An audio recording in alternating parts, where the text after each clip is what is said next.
حفیظ نے بھائی کے دونوں ہاتھوں کو پکڑتے ہوئے کہا، کیا ہوا بھائی، مجھے بتائیں، شاید میں کچھ مدد کر سکوں، اگر کچھ پیسے ویسے۔ حفیظ یہ بول کر رک گیا۔ احتشام بولا، نہیں بھائی، اللہ تعالیٰ کی بڑی مہربانی ہے، پیسوں کا کوئی مسئلہ نہیں، بس تم ہی ہو جو میری مدد کر سکتے ہو۔ حفیظ بولا، جی بھائی، آپ ایسے کیوں کہہ رہے ہیں، آپ بس حکم کریں، آپ کے لیے تو جان بھی حاضر ہے۔ احتشام بولا، حفیظ میری بات بہت تحمل سے سننا، دراصل میں تمہاری بھابھی کو طلاق دے بیٹھا ہوں۔ حفیظ چونکتے ہوئے کھڑا ہوا، یہ کیا کہہ رہے ہیں بھائی، ایسا مذاق نہیں کرتے۔ احتشام بولا، کاش یہ مذاق ہی ہوتا، مگر یہ سچ ہے حفیظ، حیرانی کے سمندر میں غوطے کھا رہا ہے۔ کاش یہ مذاق ہی ہوتا بھائی، مگر یہ سچ ہے۔ حفیظ حیرانی کے سمندر میں غوطے کھا رہا تھا۔ پھر اس نے خود کو سنبھالتے ہوئے پوچھا کہ تو بھائی اب آپ کیا کریں گے؟ احتشام بولا، دیکھو اب اس گھر کی عزت اور میری عزت تمہارے ہاتھ میں ہے۔ حفیظ اب بات کو کچھ سمجھتے ہوئے گھبراتے ہوئے کہنے لگا، میں کیا کر سکتا ہوں بھائی؟ احتشام بولا، میرے بھائی۔ احتشام کچھ لمحوں کے لیے رکا، پھر ایک بھرپور سانس لے کر دوبارہ ایک سانس میں ہی سب کچھ بول گیا کہ تم سمرین سے نکاح کر لو۔ حفیظ یہ سنتے ہی طیش میں آ گیا اور کہنے لگا، کیا کہہ رہے ہیں بھائی، آپ ایک غلطی کو درست کرنے کے لیے ایک اور غلطی کرنے جا رہے ہیں، یہ سب بہت غلط ہے، میں نہیں کر سکتا ایسا، پلیز آپ مجھے اس سب سے دور ہی رکھیں۔ احتشام نے کہا، دیکھو میرے بھائی، میرے بچے ابھی بہت چھوٹے ہیں اور ٹوٹے گھر کے بچے تمہیں پتہ ہے کہ بگڑ جاتے ہیں، پلیز اپنے بھتیجے بھتیجی کے لیے ہی مان جاؤ، تم ہماری آخری امید ہو، تم ہماری آخری امید ہو۔ احتشام نے اس کا ہاتھ پکڑ کر کہا تو حفیظ نے جھٹکے سے ہاتھ چھڑوایا اور جانے لگا۔ وہ دروازے کی طرف بڑھ ہی رہا تھا کہ سمرین نے جب یہ دیکھا کہ بات ہاتھ سے نکل رہی ہے، وہ کمرے سے تیز تیز باہر آئی، حفیظ کے بالکل سامنے کھڑی ہو گئی۔ نہ جانے اس میں اتنی ہمت کہاں سے آ گئی تھی۔ پھر اس نے بھی حفیظ کی منت کرنا شروع کر دی، حفیظ پلیز تم مان جاؤ، دیکھو میں اور میرے بچے کہاں جائیں گے، اپنی بھابھی کے بارے میں کچھ تو سوچو۔ وہ حفیظ کا ہاتھ پکڑ کر گڑ گڑانے لگی۔ حفیظ وہیں رک گیا، اب وہ عجیب ششوپن میں مبتلا تھا۔ پھر وہ یہ کہہ کر نکل گیا، ٹھیک ہے، پر مجھے سوچنے کے لیے کچھ وقت چاہیے۔ سمرین وہیں کھڑی کی کھڑی رہ گئی، اسے لگا تھا کہ حفیظ مان جائے گا، مگر اس نے تو وقت مانگ لیا تھا۔ احتشام بھی پریشانی میں اپنے کمرے میں چلا گیا۔ حفیظ نیچے آ کر ادھر سے ادھر ٹہل رہا تھا، اس کا دل تو چاہا کہ منع کر دے اس سب کے لیے، مگر جب اپنے بھائی اور بچوں کے بارے میں سوچتا تو اسے لگتا کہ یہ خود غرضی ہوگی۔ اس کے بھائی کو اس کی ضرورت ہے، اس کے دل کو قرار ہی نہیں آ رہا تھا۔ اس نے فوراً موبائل نکالا اور حلالے کے بارے میں تلاش کرنے لگا۔ ناشتہ کرنے اوپر آیا تو اس نے اپنے بھائی کو اپنے فیصلے کے متعلق آگاہ کیا۔ احتشام نے اس کا بہت شکریہ ادا کیا اور پھر اس نے ظہر کے بعد استاد جی کو گھر آنے کی درخواست کی۔ استاد جی گھر آئے، وہ مدرسے کے بڑے لڑکوں کو بھی ساتھ لے آئے تھے۔ گواہوں کی موجودگی میں اس طرح سمرین اور حفیظ کا نکاح ہو گیا۔ نکاح نیچے والی منزل پر ہوا۔ پھر احتشام بچوں کو لے کر ان کے ننیال چھوڑنے چلا گیا۔ سمرین پلنگ پر بیٹھی آنے والے لمحات کے لیے خود کو تیار کر رہی تھی۔ اس کا دل بہت تیز دھڑک رہا تھا کہ کیا ہوگا اور کیسے ہوگا۔ وہ حفیظ جو کبھی اس کے لیے بچوں جیسا تھا، آج وہ اس کی زوجہ تھی اور حق زوجیت نبھانا اس کے لیے بہت مشکل تھا۔ وہ پلنگ پر سمٹی بیٹھی تھی کہ عصر سے مغرب ہو گئی، مگر حفیظ کمرے میں ہی نہیں آیا۔ باہر نکل کر دیکھا تو وہاں بھی وہ موجود نہیں تھا۔ اتنے میں دروازہ کھلا اور احتشام گھر میں داخل ہوا۔ اس کی سوالیہ نظریں سمرین نے 1 منٹ میں پڑھ لیں، جیسے وہ پوچھ رہا ہو کہ سب ہو گیا۔ سمرین اس کے پوچھنے سے پہلے ہی بول پڑی، تمہارا بھائی تو گھر ہی نہیں آیا ابھی تک۔ اب احتشام کی پریشانی اور بھی بڑھ گئی۔ وہ سوچ رہا تھا کہ شاید 1-2 دن میں یہ سب ختم ہو جائے گا اور حفیظ سمرین کو طلاق دے دے گا، مگر اب تو لگ رہا تھا کہ حفیظ کو سمجھانا اور منانا بھی کافی مشکل ہوگا۔ احتشام جھنجھلاہٹ میں کہنے لگا کہ تم نے اس کو جانے ہی کیوں دیا؟ اب تو سمرین بھی غصے سے سیخ پا ہو گئی، آپ نے مجھے سمجھ کیا رکھا ہے؟ میرے لیے یہ سب آسان نہیں ہے، تو وہ تو بیچارہ بہت ہی چھوٹا ہے ابھی۔ احتشام غصے پر قابو کرتے ہوئے بولا، شاید تم ٹھیک کہہ رہی ہو، شاید میری موجودگی اور اس گھر میں یہ سب ممکن نہیں، اور وہ ایسے ہی جھجکتا اور شرماتا رہے گا، کچھ سوچنا پڑے گا۔ وہ خود ہی کہتے ہوئے ٹہلنے لگا اور پھر خوشی سے اچھلا، دیکھو مجھے ایک ترکیب سمجھ آئی ہے، میں فیکٹری سے 3 دن کی چھٹیاں لے کر بچوں کو دیکھ لیتا ہوں، تم دونوں کسی مقامی ہوٹل میں کمرہ لے لو 3 دن کے لیے۔ سمرین کو یہ بات بہت بےتکی لگی، مگر شاید احتشام ٹھیک کہہ رہا تھا۔ ابھی وہ دونوں یہ باتیں کر ہی رہے تھے کہ حفیظ بوجھل قدموں سے گھر میں داخل ہوا۔ احتشام حفیظ کی طرف بڑھا اور کہنے لگا، کہاں چلے گئے تھے یار، سب ٹھیک تو ہے؟ حفیظ بولا، معذرت بھائی، مگر یہ سب بہت مشکل ہے میرے لیے۔ احتشام نے کہا، دیکھو میرے بھائی، یہ سب کچھ ہم سب کے لیے بھی بہت ہی مشکل ہے، مگر ایسا کرو تم دونوں شہر کے ایک 5 اسٹار ہوٹل میں کمرہ لے لو 3 دنوں کے لیے۔ سمرین بھی بولی، ہاں یہ ٹھیک رہے گا، میں اور حفیظ آج ہی نکل جاتے ہیں۔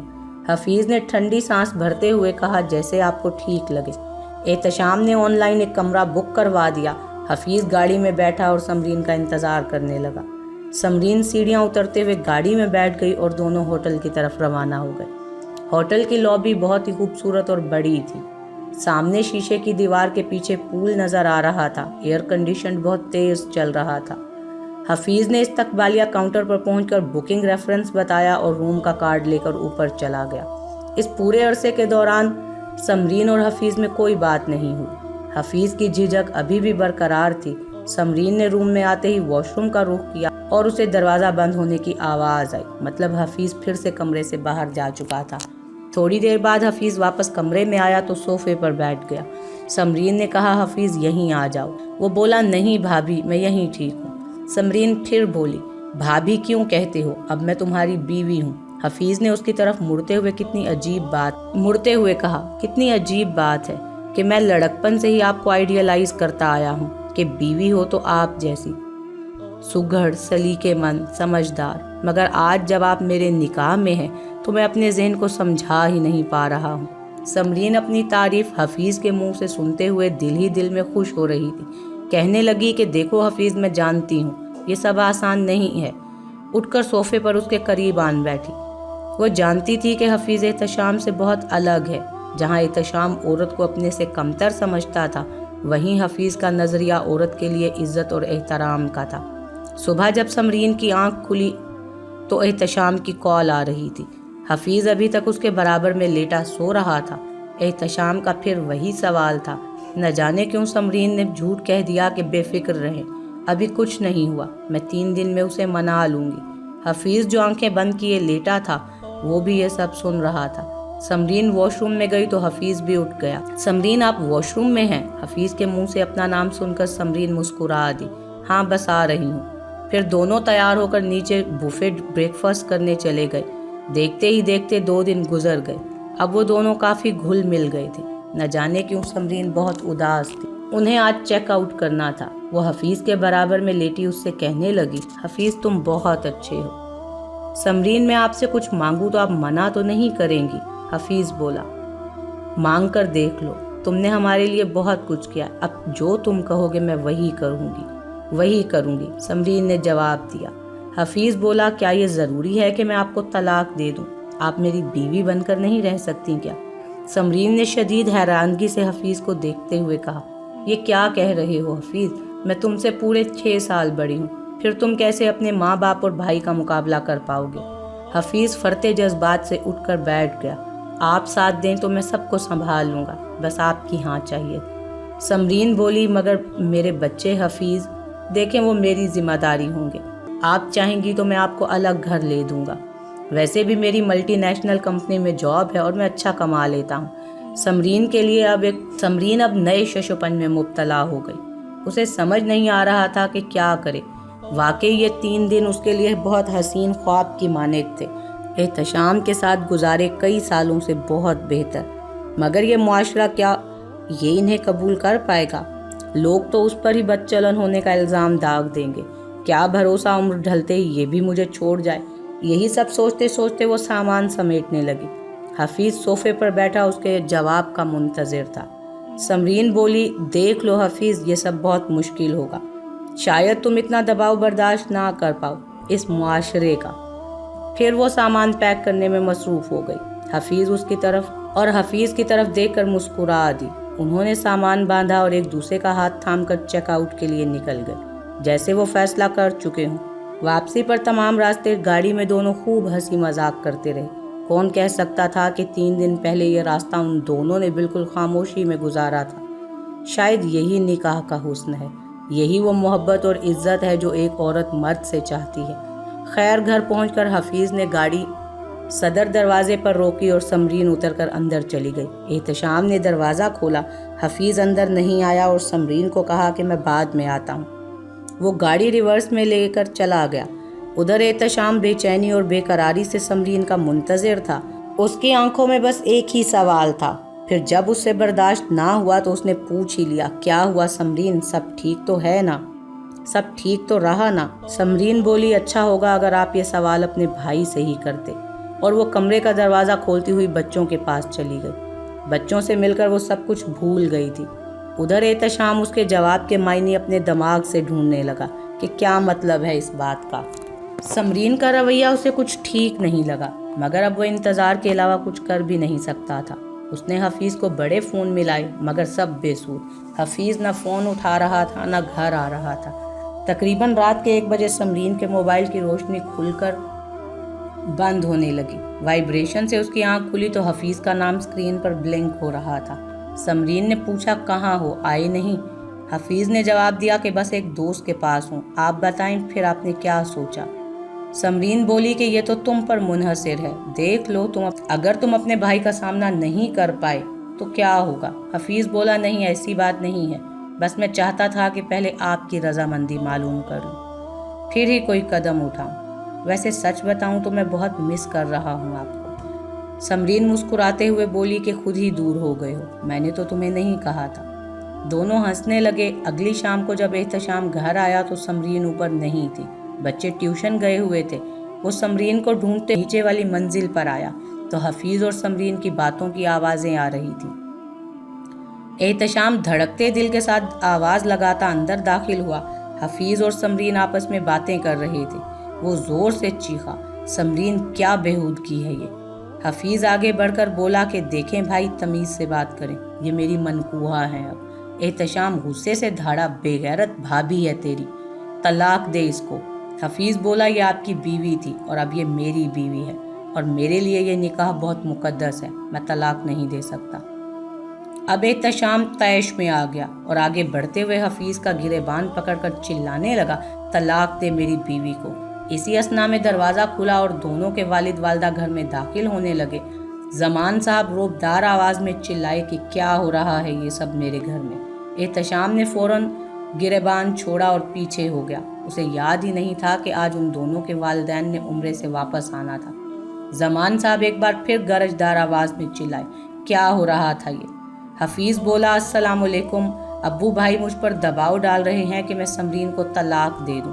اس دفعہ مسز زمان نے آگے بڑھ کر حفیظ کے منہ پہ تھپڑ رسید کیا۔ کیا بک رہے ہو حفیظ، دماغ ٹھکانے پر ہے تمہارا؟ سمرین اب اپنے ضبط کو توڑتے ہوئے چلائی، خدا کے واسطے اب سب بس کر دیں، اب بس کر دیں آپ سب، میں بتاتی ہوں۔ اور اس نے تمام بات ان کے سامنے رکھ دی۔ زمان صاحب کا غصے سے برا حال تھا، مگر اب وہ ایک بہت بڑی مشکل صورتحال میں پھنس چکے تھے۔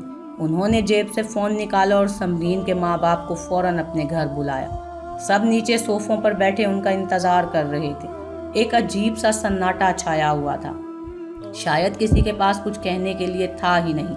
اتنے میں دروازے کی گھنٹی بجی۔ حفیظ نے جا کر دروازہ کھولا تو سمرین کے ماں باپ وہاں موجود تھے۔ وہ انہیں عزت سے اندر لے آیا۔ زمان صاحب، آپ کا بہت شکریہ کہ آپ تشریف لائے۔ دراصل اب جو میں آپ کو بتانے جا رہا ہوں اسے بہت سکون سے سنیے گا۔ احتشام سر جھکائے ایک صوفے پر بیٹھا تھا۔ سمرین کی والدہ پریشانی سے کہنے لگی، دیکھیے بھائی صاحب، سمرین سے کوئی غلطی ہوئی ہے تو ہم معافی مانگتے ہیں۔ وہ غصے سے سمرین کی طرف دیکھنے لگی۔ سمرین کیا ہوا، بتاؤ کیا کیا تم نے؟ زمان صاحب بولے، دیکھیں بھابھی، یہی تو سب سے بڑی غلطی ہے ہماری۔ ضروری نہیں کہ ہر مرتبہ غلطی عورت کی ہی ہو۔ اب آپ عورت ہو کر بغیر کچھ جانے اپنی بیٹی کو مورد الزام ٹھہرا رہی ہیں۔ شاید اس لیے ایسے قدم اٹھانے پر عورت خود ہی مجبور ہو جاتی ہے، کیونکہ اسے پتا ہوتا ہے کہ اس کے اپنے گھر والے بھی اسے ہی غلط کہیں گے۔ سمرین کے والد کہنے لگے، بھائی صاحب اب آپ بتا بھی دیں کہ کیا بات ہے، مجھے بہت فکر ہو رہی ہے۔ زمان صاحب بولے، دراصل بات کچھ ایسی ہے کہ احتشام نے سمرین کو طلاق دے دی ہے۔ کیا؟ سمرین کی ماں باپ دونوں ہی سکتے میں آ گئے۔ زمان صاحب بولے، دراصل انہوں نے طلاق دی، پھر احتشام نے حفیظ سے اس کا نکاح پڑھوا دیا اور اب یہ چاہتا ہے کہ حفیظ اسے طلاق دے۔ انہوں نے کھا جانے والی نظروں سے احتشام کو دیکھا جو نظریں جھکائے بیٹھا تھا۔ اب کوئی فائدہ نہیں ندامت کا۔ زمان صاحب پھر غصے سے چیخے، اب میں نے فیصلہ کیا ہے کہ سمرین ہماری بہو ہی رہے گی اور یہ پورشن میں اس کے نام کر دوں گا۔ حفیظ اور سمرین کا چہرہ زمان کے فیصلے پر کھل اٹھا۔ احتشام تل ملایا اور کھڑے ہوتے ہوئے چلایا، نہیں یہ غلط ہے۔ زمان صاحب فوراً بولے، غلط وہ ہے جو تم نے کیا، اب عمر بھر اس کی سزا بھگتو۔ سمرین کے والد صوفے سے اٹھتے ہوئے سمرین کو گلے لگانے لگے۔ آپ نے ٹھیک کہا زمان صاحب، ہمیں اپنی بیٹیوں کو ہر وقت مورد الزام نہیں ٹھہرانا چاہیے، انہیں بھروسہ ہونا چاہیے کہ ان کو سمجھنے والا کوئی ہے۔ میں اپنی بیٹی کے فیصلے کے ساتھ ہوں۔ احتشام چاہ کر بھی کچھ نہیں کر سکا۔ حفیظ نے اپنا ٹرانسفر لاہور کروا لیا اور وہ اپنے بیوی بچوں کو لے کر وہیں شفٹ ہو گیا۔ اس نے سمرین کو خوب عزت اور محبت دی جس کی وہ حقدار تھی، اور احتشام اب بھی تنہائی میں اوپر والے پورشن میں سگریٹیں پھونکتا بیٹھا رہتا ہے۔ اب تو تقریباً وہ نفسیاتی مریض ہو چکا ہے۔ طلاق کوئی کھیل نہیں، آج کل یہ بات بہت ہی عام ہو گئی ہے۔ نکاح ایک بہت حسین رشتہ ہے، اس کی قدر کیجیے اور اپنی بیوی کو عزت دیں کہ وہ اس کی اصل حقدار ہے۔